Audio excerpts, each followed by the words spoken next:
Hello, my name is William Haddon, and this is my media evaluation. My media product is a classical music magazine under the name of Serenade Magazine, and I chose the classical musical genre because I feel like it had a lot to work with, a lot of conformities to the stereotypes, and a lot of conventions that were broken as well. In what way does your media product use, develop, or challenge the forms and conventions of real media products? Um, my media product, when I was doing my format research, I found that the classical music magazine genre was very conformative to its own stereotype. The stereotype that it's very formal, it is very, it's very formal, it's very conventional, and a lot of older people do read it. I found that a lot of magazines, such as the BBC Classical Music magazine, were like that, even though they had some more informal sections and a few crass jokes here and there. But I found that very rarely did it break convention. However, I did find one or two magazines that did, and they broke convention by this, like having a younger composer at the front, maybe looking to the side as the mode of address instead of looking to the front, as most classical musicals do. And I also found that a lot of the conventional classical music magazines had people playing violins or instruments on the front cover, whereas others were just standing there looking like they were having a nice time. Very rarely did the classical music, on the classical musical genre, did I find that the models didn't look very happy, which is obviously a convention that they do look like they're having a good time. But my media product does conform to the conventions of the classical music magazine and goes against them. For example, the fonts that I used on my front cover for my quote from the interview that I put on my front cover, I decided to use a very Blackaddery type writing for it. So very old fashioned writing. So I thought that looked very formal. However, I did use a different font for my cover lines, which was very informal. So it had a nice mix of conformities and breaking them as well.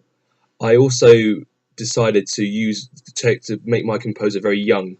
Um, I feel like this does definitely go against the norms of the classical music magazine genre, because when you think of the classical music genre itself, you think of the greats such as Mozart, Bach, Beethoven, who all died in the 17th century. So there were powdered wigs, big audiences, orchestral audiences.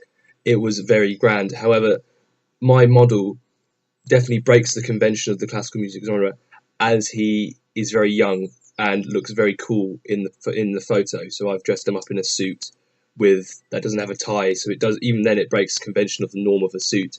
So it does definitely comply with the conventions of the classical music magazine genre, yet goes against them. How does your media product represent particular social groups?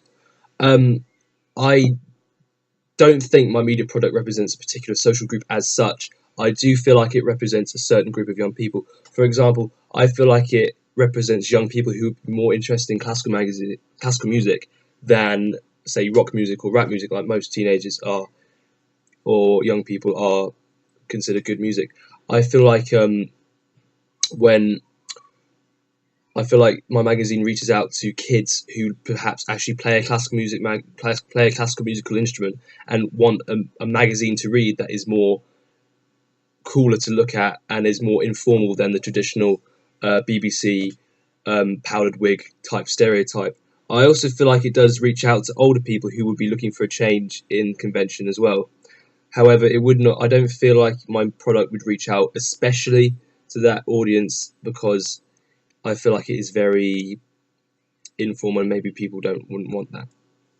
What kind of institution would sell your media product and why?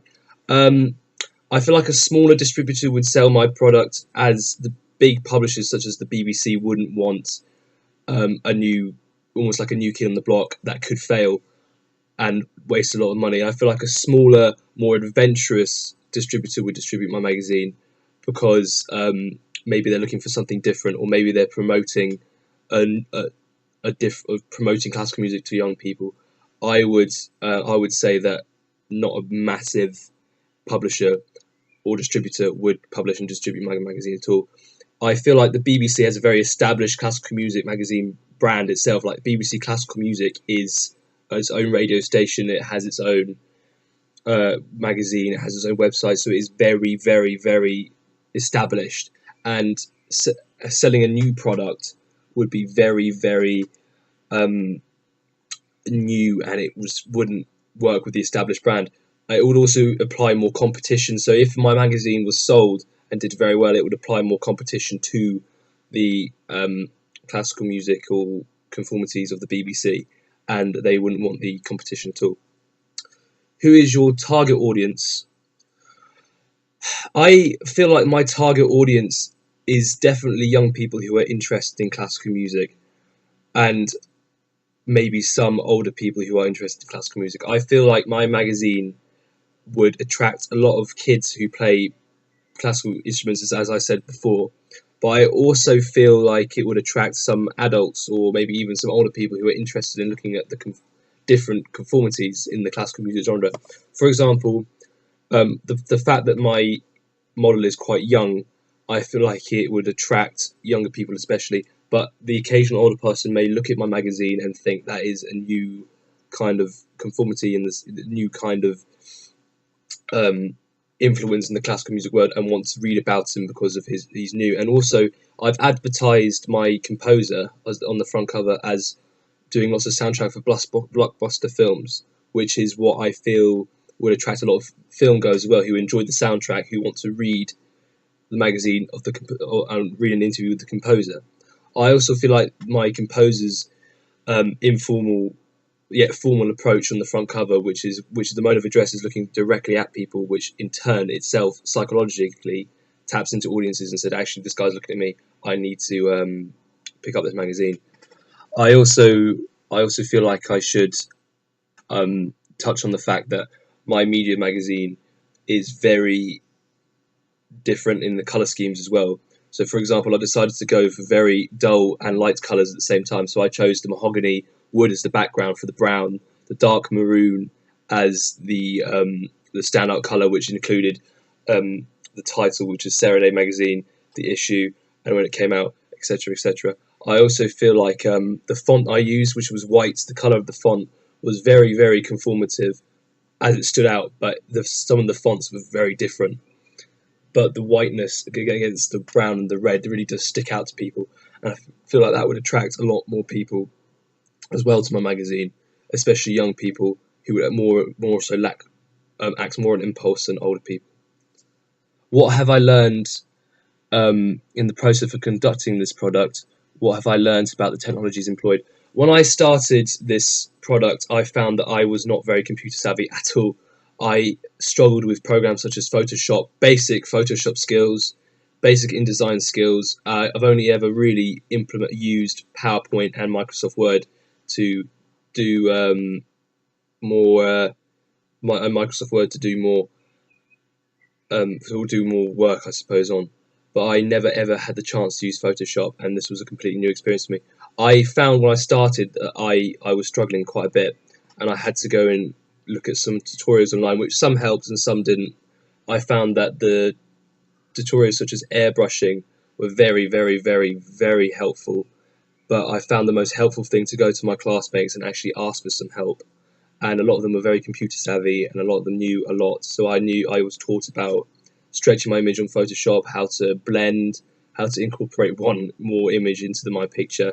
And I feel like it does show, or the level of progress does show very well in my media product for my front cover and my double page spread. I've also taken away very good InDesign skills. I did struggle with InDesign before. I hadn't really heard of it before, and I now use it for other subjects, which is, making a poster. I'll use InDesign instead of Microsoft Publisher.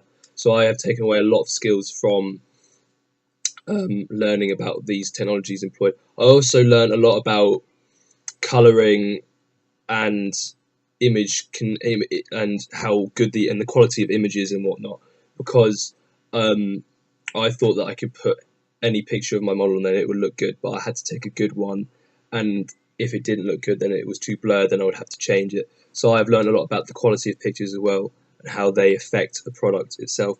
I decided to use Microsoft PowerPoint for my double page spread, as I feel like it was very familiar to me, and I think it does show how much better I was at PowerPoint than I was at Photoshop. I struggled with Photoshop, especially for my contents page. which I have decided to leave very informal and quite basic. But I was very, very confused at first how to use Photoshop in InDesign. I've also definitely enjoyed learning about the different aspects and what makes a magazine work, and the format research was very interesting to see how the industry, not just in the classical musical genre, the magazine industry as a whole, works, and I feel like I have benefited a lot from it.